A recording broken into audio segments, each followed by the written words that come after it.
Welcome to Rockstar Doctor Life. I'm Alyssa Longo, and each episode, my guests and I will bring you fresh, fun ways to rock your life as a health professional and create a business that aligns with who you are and the life you want to live.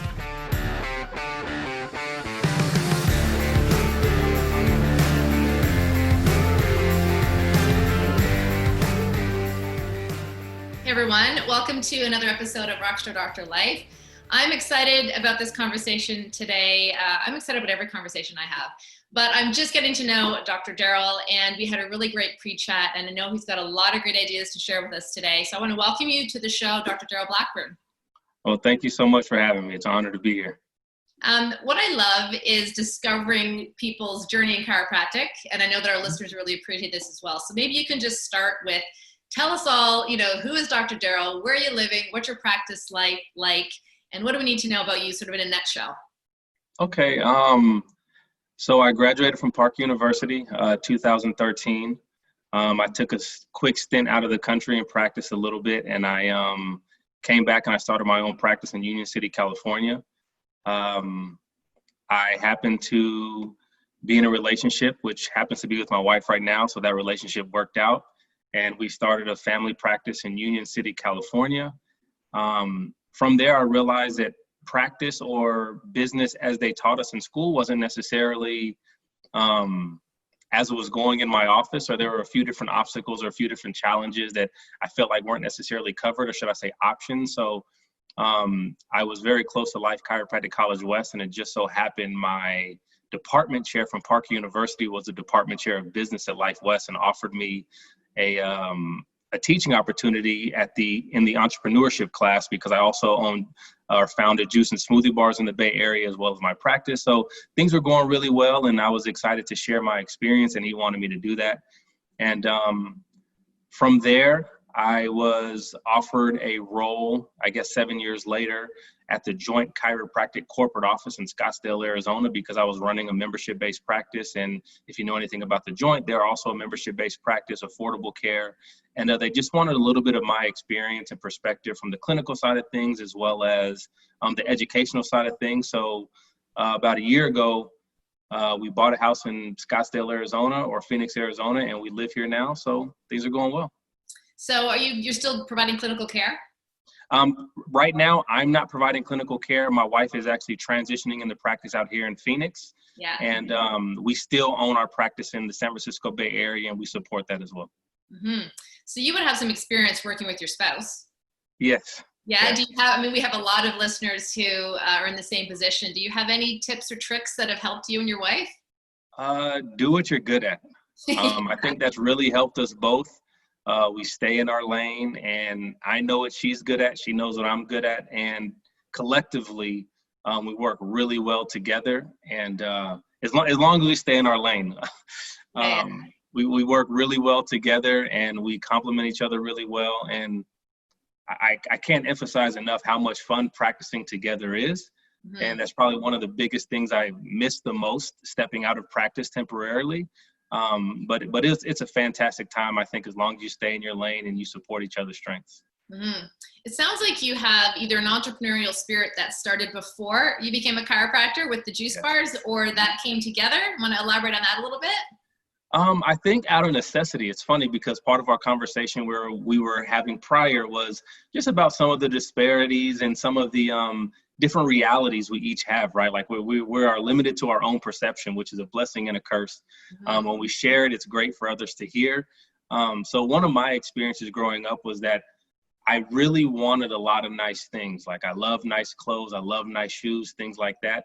And it got to a point where my parents were like, we can only support you so much. So what I started to do was I started to wash cars or detail cars on weekends, and also mowing lawns growing up in Texas, which you had to do before 9 a.m. because it would get too hot out during the summertime. But I've always just wanted to create value or find ways to help people, because I realized very early on that if you help people, you're going to make money.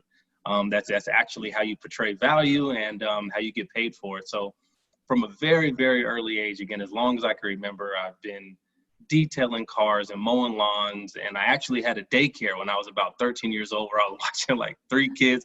I've done everything during the summertime to just help people and make money. So this is nothing new to me. So that's an incredible asset to have running a business, because Yes. a lot of docs come into chiropractic business with the heart of a healer, and Exactly right. won't have any of the skills, or have to learn the skills rather, to really effectively manage a business. So, 100%. what would you say your biggest tip for docs would be in that? I mean, you must have had mentors or coaches or programs that have really helped you develop that within your chiropractic practice. So going to Parker, I was very fortunate. Dr. Autumn Gore, I think she was on here number 19, I believe. She was, Love her, and Dr. Jim Parker, actually, a lot of the Parker principles, loving service, my first technique. Dr. Gilles Lamarche, he was also on here. And the reality is, it's just having a heart of service and creating that value. And money's going to take care of itself. Another Parker principle: money is a byproduct of services rendered. So I always focus, and I always even try to teach that we do have to provide value, and we do have to sell chiropractic in a way that we are providing value for our consumer, for the people that we're taking care of. However, if you just focus on service, if you focus on developing the best understanding of what it is we can do to help people, then we're creating value in their life, and the value for them is exponential, as I'm sure you understand as a chiropractor. Mm-hmm. Well, and you're obviously passionate about what you do. And where does your passion start from? I mean, do you have one of those great stories about why you wanted to become a chiropractor, or a life-changing event, or is it just infused by your day-to-day experiences with people in chiropractic? I wish I had a really good story. I don't. My mother and father were actually seeing a chiropractor. They were both in a chiropractic office that was doing some rehab. My father works for American Airlines Fleet Service. He was throwing some bags under the plane, tore his rotator cuff. And my mother is a special needs teacher, and she's relatively she's really short, 5 feet. And one of her sixth graders was really excited to see her and jumped on her back. So it was actually like she was just excited. He was just excited to see her, but it was termed an assault case, basically, because she was hurt by a student. So she was rehabbing her back at the time. So they were both going to see the same guy. I was going for a college basketball tryout, and something happened to my leg, and we didn't have time to see our real doctor. So they were like, come see our guy. And I was like, okay, whatever. I go sit down, and he starts rubbing something on my leg. And I said, what are you doing? He said, this is what chiropractors do. We help people without drugs or surgery. I was like, sweet. And he said, well, what do you want to do after you go to college? And I was like, I have no idea. I've never really thought about it. I want to play basketball. I was a knucklehead, I guess. And they say, you should be a chiropractor. You'd be a great chiropractor. Okay, cool. Started college, and they asked you to declare a major if you're playing a sport right away. And I just tell them I want to be a chiropractor because it's all I knew. And sure enough, my very first class was an alternative health class, and my first speaker was a chiropractor. And I was like, man, this is really weird. I had never heard about the profession prior to getting some BioFreeze or whatever the guy did rubbed on my leg. And I was like, this is it. And I broke my leg my senior year, and I started chiropractic school. So what really happened, and actually it was because I believe you're in Canada, correct? Yeah. My first seminar was in Montreal. And if there's Canadian watching this, Dr. Stephen LaFay, if you're out there, it was your talk. I'll never forget. It was in Montreal, and he had one of those balls that like the joints or whatever, like it expands or contracts and expands, right? And he was talking about chiropractic and how big it could be. And I was like, this guy's crazy, like I never heard about this. I'm just here to help athletes, you know what I mean? Like rub stuff on people's leg, whatever, that's all I knew. I had never even been adjusted, because I didn't get adjusted that first day. I didn't get adjusted until I was in school. So he's telling me all these things, and basically long story short, he basically explained the bigness of chiropractic. Started to seek out mentors. Dr. Lamarche was actually speaking at that seminar in Montreal also. I think I was there. Now that you're talking, I'm like, Montreal life. Yeah, I think I was there. It was maybe 2014, 2015. It was actually before that, because I was still in school, and it was Parker seminars. Okay. But it's a small community out there, so there's a chance that we had crossed paths. Yeah. And one of the advice that I got was to seek out a mentor. Happened to be Dr. Autumn Gore. She took care of kids, and that's when my desire for pediatric and prenatal chiropractic came, and it really changed my life. Mm-hmm. So you see, you do have a good story. Yeah, eventually. You had an injury rehab, and then you got excited by the potential and the power of chiropractic, and I can tell that's what keeps you inspired right now. You were also telling me that you had the chance a couple years ago in our pre-chat to present something. I mean, you're teaching at the universities now too, and I'd love for you to share the study that you did with, I think it was at Parker. You just taught a couple years ago. Okay. So a couple years ago, I did a presentation on diversity at Life West in San Francisco. Okay. And currently I'm teaching a CE class with Parker online about the biopsychosocial model of health. So it all kind of ties in when you talk about what gets me going every day or what I'm most passionate about.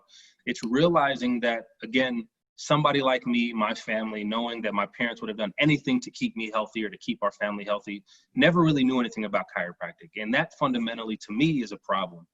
That chiropractic isn't in communities that I grew up in, or chiropractic isn't presented in communities that I grew up in too often, or often enough for me to have heard about it.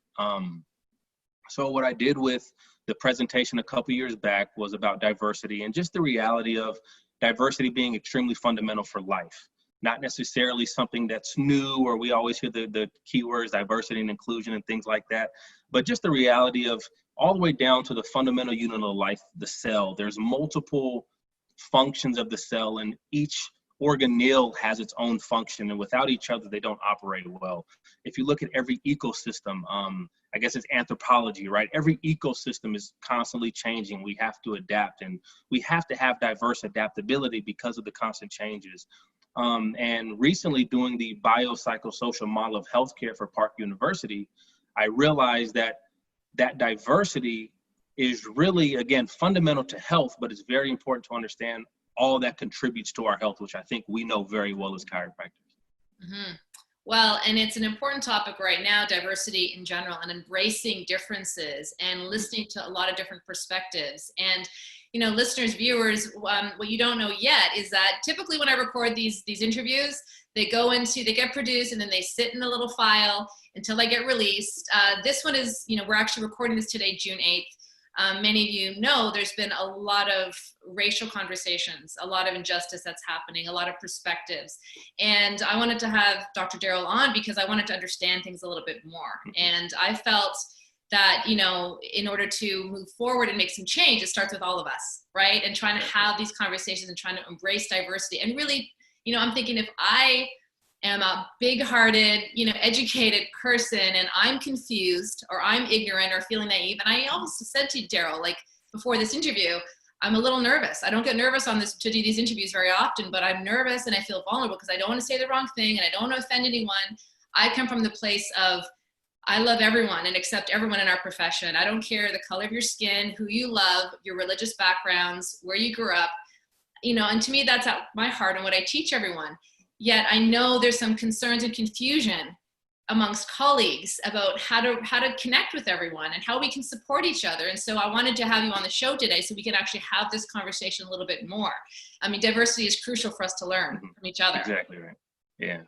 And again, I can't thank you enough. And likewise, having this conversation has the potential to get uncomfortable for everybody, for all parties, right? Because again, we do have different experiences, and life does look different from everybody's lens, which again is a blessing and a curse, because if we talk about it, and you mentioned the word conversation, if you talk to anybody that I speak with, conversation is my favorite word, because I don't think we can progress as people in general with anything that we do without those conversations.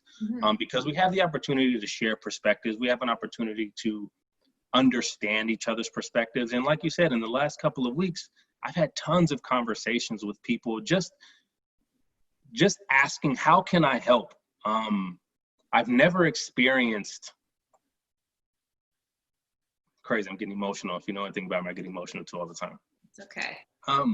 I've never experienced so many people wanting to help.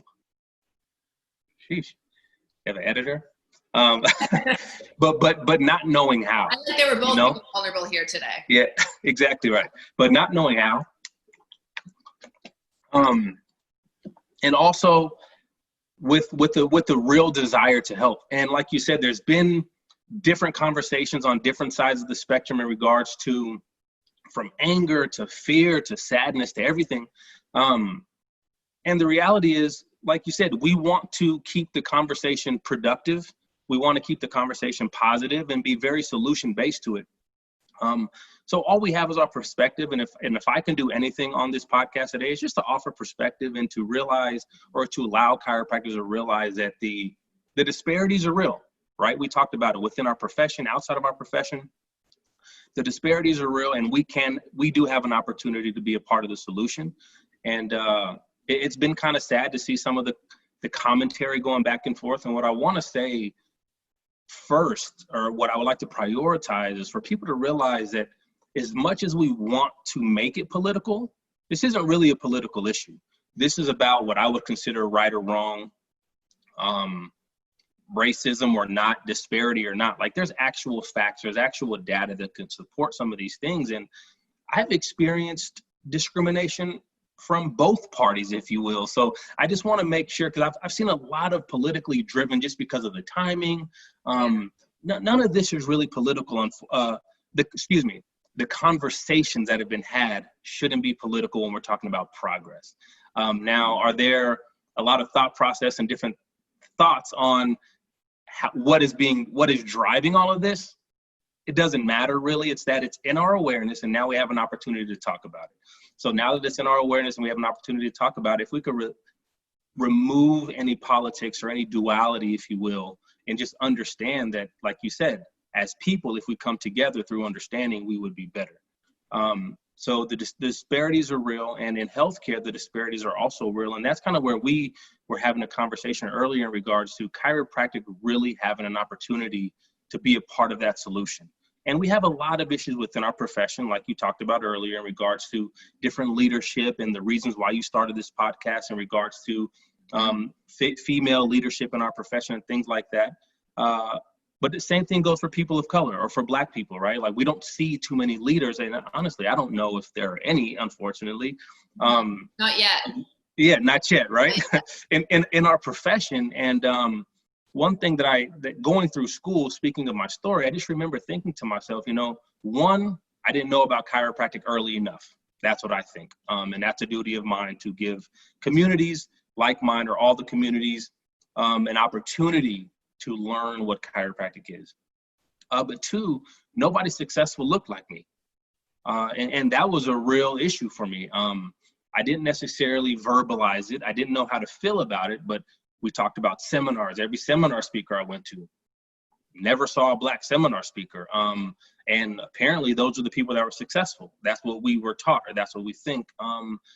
They had, Parker had quarterly or trimesterly seminars on campus. There were maybe one or two even alumni that came back. So success never really looked like me. And I felt like that was a problem. And I just want to do whatever I can to provide that support, or like you said, become a leader in the profession, to make sure that there is representation, because I do believe representation matters.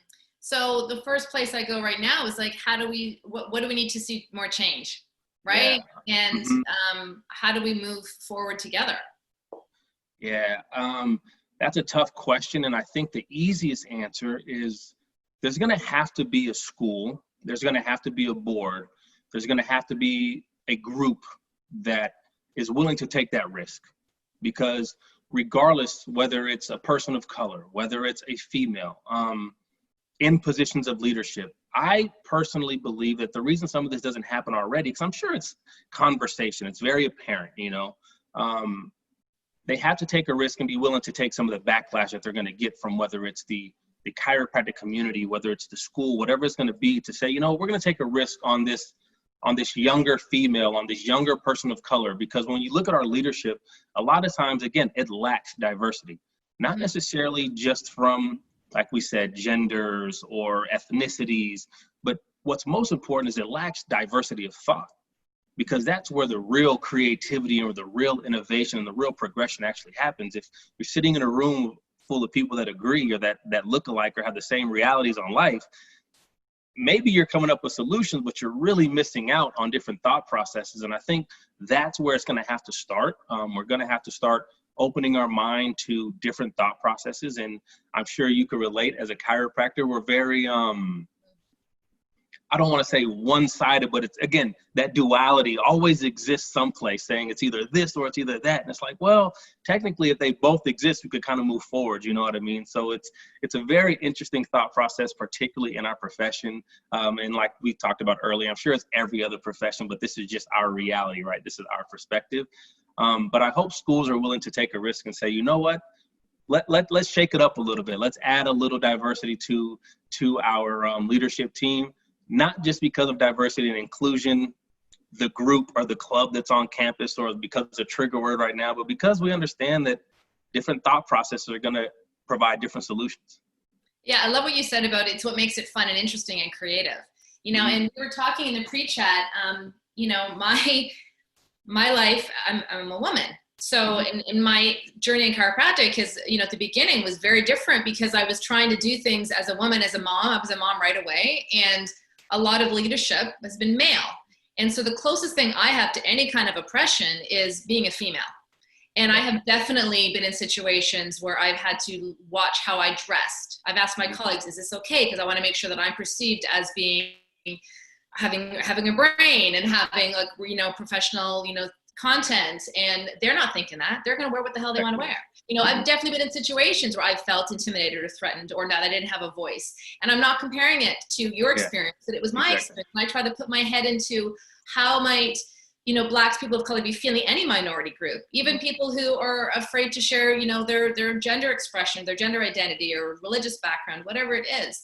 And yet I found that the only way forward was going to be more inclusion and having these conversations. And even now, you know, as much as I was a little intimidated to have this conversation here, I'm willing to do it because I want to be a part of a change and a part of a solution. And because I value diversity and I value opinions, and also because, like you said, it is so much more interesting. When I'm in a group of chiropractors right now, typically there's still more men than women, but I'm very conscious about encouraging the women to speak up because I know our perspective is very different. We bring a whole different energy and a whole different thought process that the men appreciate. Just the same way that I appreciate, you know, their ideas about marketing, you know, growth, whatever it's going to be. And the more you share and come together in a personal relationship, in a professional relationship, in communities, everyone benefits. So I feel like almost the starting point for a lot of people is in your own chiropractic groups, in your town, in your state, in your friendships, like just being open to more conversations.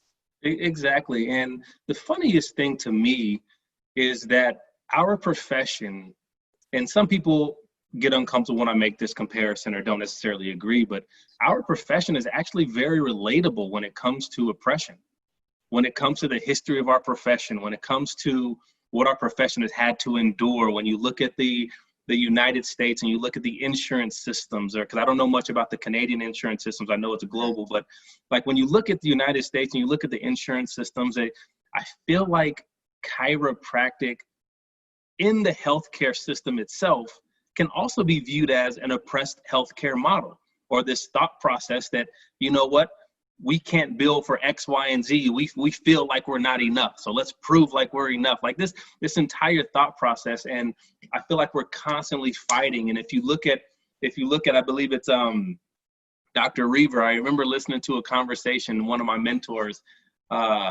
he's pounding the podium, talking about the number of people that were jailed and how many times Dr. Reaver was jailed, 12 times, and what it means for the profession. I remember sitting in there and I was like, you know, this sounds awfully familiar. And I could tell you from experience, we're going to be okay if we just keep working collectively and moving forward. But it sounded very familiar. And if you look at the parallel between chiropractic and any other oppressed group, whatever that may be, there are a lot of similarities. And what that actually led me to was a book called The Pedagogy of the Oppressed. If you haven't read it, it's a dense book in the sense of concepts, but it's about the Brazilian apartheid, the Brazilian liberation. And the author is Paulo Freire, and he talks about the different types of oppression, or the different outcomes of oppression and what it actually takes to be liberated. And a lot of times, or one of the things that he talks about is a lot of times the oppressed want to become more like the oppressor. So they want to mimic what they know as leadership or superiority. And he said that happens more often than not. He says, but in order to be liberated, you can't be more like the oppressor, because you end up oppressing your own people, which we can relate to in chiropractic. If you look at these groups, if you look at these people that are talking on stage, it's not necessarily about how can we be better together. It's about, this is how I'm the best. This is why I'm the best. And if you do it like me, you can also be as successful as me. It's rarely a larger conversation about, you know what, how can we liberate both parties, the oppressed and the oppressor? And that could be the healthcare system, that could be our desire to want to be medical doctors, whatever it may be. How do we liberate both parties? And truthfully, I think that comes from a level of education. And in this book, Pedagogy of the Oppressed, he talks about the different types of education. And one of them is the banking system, meaning that I provide you the knowledge I know as authority, and you follow that, which, like I said, we see a lot in our seminars, versus the more of a dialogue thought process saying, you know what, I have an experience, you have an experience, let's grow together. And if you talk to any of my students, because I ended up teaching at Life West for a while, and if you talk to any of my students, a lot of my classes were dialogue, because I wanted them to understand that if we learn to respect each other's perspective in school, chances are we'll respect each other's perspective a little bit better when we get out of school. If you can't have good conversations, or if you can't understand that we're not the same people, we have different realities now, chances of you becoming a doctor of chiropractic, starting your own practice, and wanting to refer to the person down the street is going to be just as unlikely. So I would try to get us to disagree as respectfully as possible, and to try to come up with solutions all the time, because I think as a profession, that's really where we're going to grow.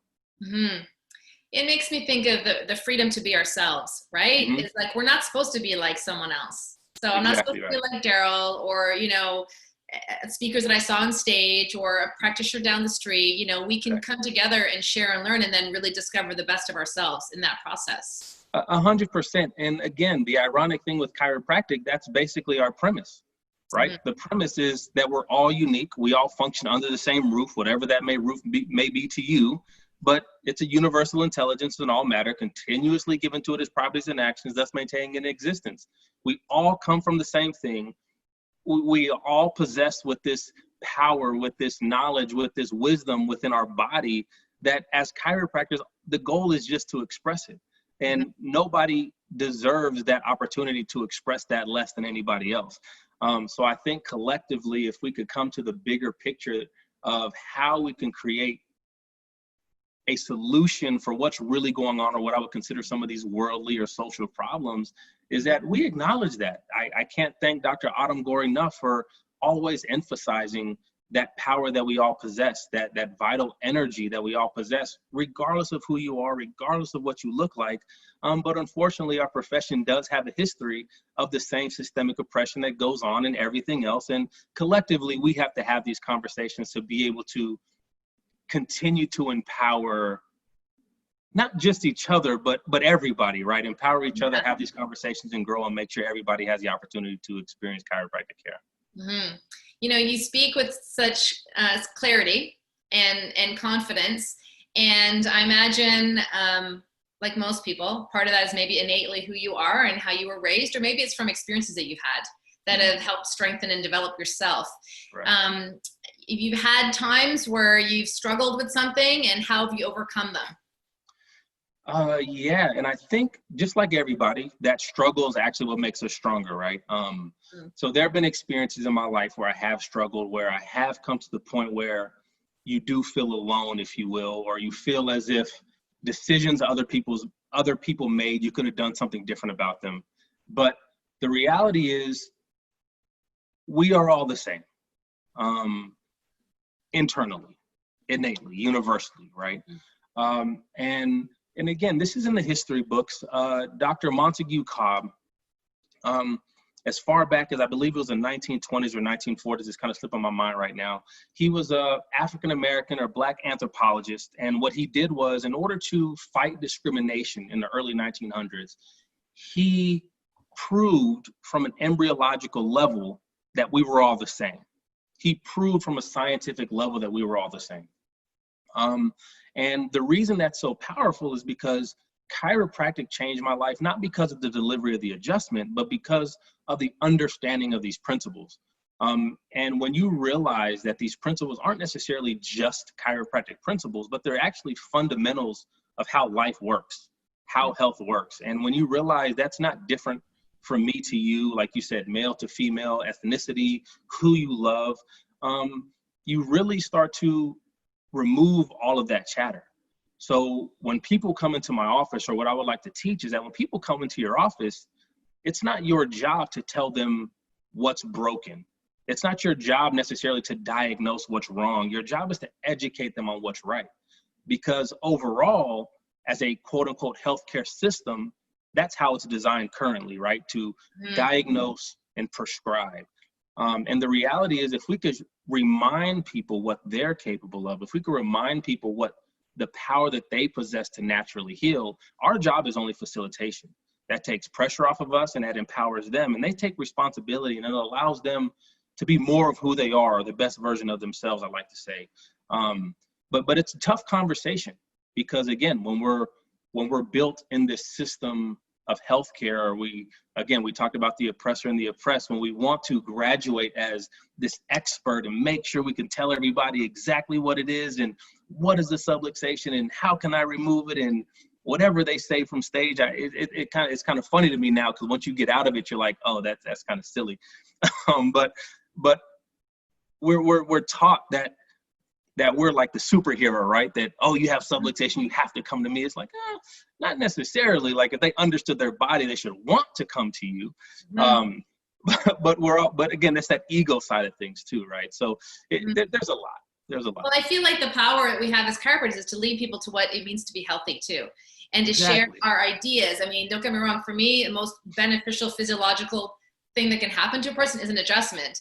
However, if they don't understand how their lifestyle is affecting them, their stress levels, their poor diet, their lack of mobility and movement, their sleep, like those are what it means to be healthy. And if we honor and help them understand how amazing their body is and the power of their body to heal, that to me makes a much bigger difference. Even if those people stop getting adjusted, but they can make those other changes into their philosophy personally and their health, we're going to have a much healthier world. Yeah. And I think that's a really good place to insert a little bit more of the disparity conversation too, because I feel like the more knowledge we have, the more we can benefit from. But when you look at the disparities in healthcare, you have to understand that a lot of people don't have access to the exact thought process that we're talking about, unfortunately. And when we talked about the biopsychosocial model of health earlier, we were talking about how basically our lives are a reflection of our ancestors' genes, not necessarily the environment we create, because we do understand that we can change the environment to change our genes. But what that means is that we are also going to be passing on for generations our experiences. And whether we want to talk neurology and the limbic system, or whether we just want to talk about downright genetics, the different experiences of life that people have are going to continuously be passed down. So when we talk about discrepancies in healthcare, and what really sparked my interest, because we were talking earlier, and I said that I started this thought process about a month prior to any of these things going on, was because I was like, when we look at these health disparities, I'm very big on, again, anthropology or the true root of chiropractic, which is adaptability.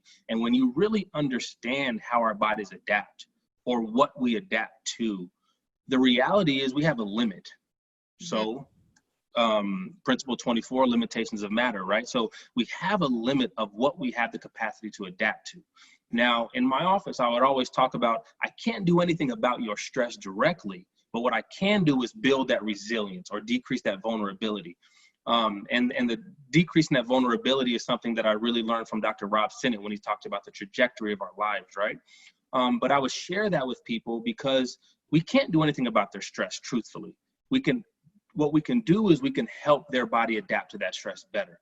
And if you look at as far back again as the 1940s with Hans Selye and the general adaptive syndrome, all of this stuff is science. Sometimes it gets passed on as philosophy and some people don't want to talk about it, but philosophy is really the question. And that level of adaptability is where we can have that scientific conversation, that trajectory for your life. So if you look at the effects of racism, or if you look at the effects of discrimination, and again, this is not just race, this is discrimination of any group of people that actually causes a stressful environment, both internally and externally. So if we're talking about those limitations of matter and how our body adapts, we have to understand our body has to adapt to those stresses. So now if you look at what some people like to consider systemic oppression and how neighborhoods are built with that are unsafe, basically, because we could talk about all the social determinants of health. We could talk about transportation. We could talk about fundamental human needs of safety, shelter, community, things that aren't necessarily in every community that sometimes some people may take for granted.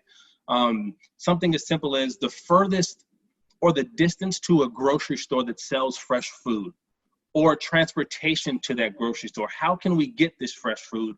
We say we want people to make lifestyle changes, right? It just makes sense to us, you know, if we're gonna choose a hamburger versus a salad, of course, a salad. If we're gonna choose being active or being sedentary, of course we wanna be active. But there's some places that people don't have access to that.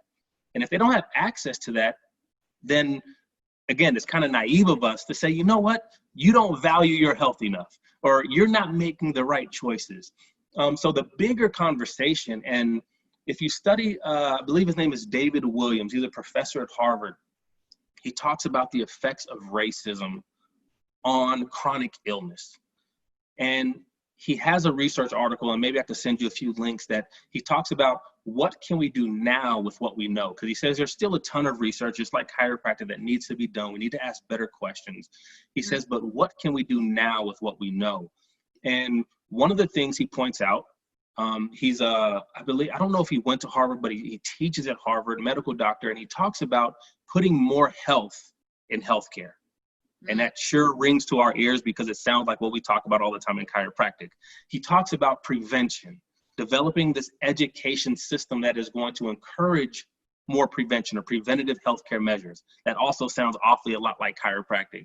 And he also talks about providing care for children between the ages of 0 and 5. And if you're anything like me, you're super passionate about families and you're super passionate about getting those kids in your office and just getting them to understand that, again, from 0 to 5, that neurological development, everything that's going on, that level of adaptability that we're preparing their bodies for, or educating their parents to be prepared for, is vital. So when I say we could be a part of the solution, I mean it in the most literal sense. And I think we have a lot of work to do when it comes to understanding these disparities, removing that political thought process or whatever duality we may have, and just saying, you know what, there are some communities that don't get chiropractic. And because those communities don't get chiropractic, they don't want to become chiropractors. And because they don't want to become chiropractors, we don't have more in our school. And because we don't have more in our school, we don't have more on the stage. And it's a whole cycle, right? So are there enough Black chiropractors out there right now, or people of color in general, that could be on our stage? Of course, there's more. But could we have more students in chiropractic school that are of color and diversity and allowing these thought processes to happen? I think so too. You're just highlighting how deep the network goes, right? And I love what you said. I mean, how it affects our physiology. I mean, we definitely talk as chiropractors about the types of stress in people's body, right? The physical stress is, sure, you fall off your bike, you're gonna subluxate yourself. Exactly, but what about the stresses emotionally, right? And I love how and chemically, right? You touched on that too, as far as the stresses that people are dealing with. If they're feeling oppressed, if they're feeling judged, if they're feeling like they're suffering the effects of something negative in their life, it's going to affect our people and our practices' ability to be as healthy as possible as well. So, you know, I think it's a great reminder for all of us professionals, you know, to be sympathetic, to keep listening, to be open to conversation. I love that I found someone who loves conversation as much as I do, because there's nothing that I like more. The only thing that would make this better is if we had like a coffee or a glass of wine or something, you know, sitting on a patio. But what would be your parting advice for docs right now? I mean, how are we're gonna increase diversity by having more of these conversations, by awareness, but what would be your advice to the doctor listening to this in middle of nowhere? I think one, do your best to remove, again, any of that duality, any of the agenda that you think anything is going on right now. I think regardless of what's going on, regardless of what is driving this chaos, because it started prior to everything. And this whole 2 weeks ago, when police brutality was filmed, like that's been going on forever. Sometimes it just wasn't filmed. It happens all the time. So we would be naive to think just because of this is why everything is going on right now. COVID-19 had to do with it. People locked down, people anxious. So I would just say remove the duality and realize that regardless of what took place or regardless of what caused this, we have to understand that awareness is our opportunity right now, and acknowledgement is an opportunity right now. And even talking about black or white or cop or civilian, it's just systemic oppression, systemic racism, or racism. I ask you to choose the opposite of hate or choose love. I ask you to not be racist and be more inclusive and seek more conversations. I think it's very simple. It's very black and white, cut and dry. It's not like, I'm not racist, but it's, just don't be racist. Just be a good person, So that would be the first thing, just kind of remove that. And that really shouldn't be controversial. I would also seek more conversations. Seek more conversations, seek more education, seek more uncomfortable conversations. Ask questions if you don't know. Find somebody that you're comfortable enough with to have these conversations with, and just keep growing together. And for us as chiropractors, big picture, make sure that we're going to communities. We want to go to everywhere around the world to do these service trips or mission trips or whatever. But you have people down the street that are living in despair communities that you could be helping greatly, whether that means discounted care, affordable care, just education is free. Go share what we do as chiropractors, whether that's a consultation. Don't take your knowledge for granted. A lot of people don't have it. And whatever I could do to help anybody, don't hesitate reaching out. Mm-hmm. I think it's a great way for us to sort of wrap this up. In our pre-chat, we talked about wanting just to be positive and bring an opportunity and awareness and bring a light, right? And if we can each, that was certainly my motivation for having this conversation with you, is I wanted to learn more and I wanted to be open and I wanted to do my part to spread more love and positivity and honor to everyone. So thank you so much for joining me. It's been a true pleasure. And we will stay in touch. Viewers, if you're watching this, be sure to connect with Dr. Derrell. Hopefully maybe we'll drop some of the links in the podcast notes, some of the studies, or a great way to connect with Dr. Derrell, the things that he's working on right now. You'll find those in the show notes of the podcast. And again, thank you for your time and your guidance and your wisdom and being open to having a conversation. Absolutely. My pleasure. Again, thank you for having me. I hope you enjoyed today's show. Find out more about today's guests and everything else that we talked about in the show notes. You can also find all this content and so much more, including videos, blog posts, and how you can work with me on the Rockstar Doctor Life website. If you haven't yet reviewed the show, we'd love it if you headed on over to iTunes, subscribe, and leave us a review about what your thoughts are about future episodes for the show and what you like best. Feel free to connect with me on Instagram at Melissa Longo DC and of course on Facebook. Thanks again for listening. We'll see you next time.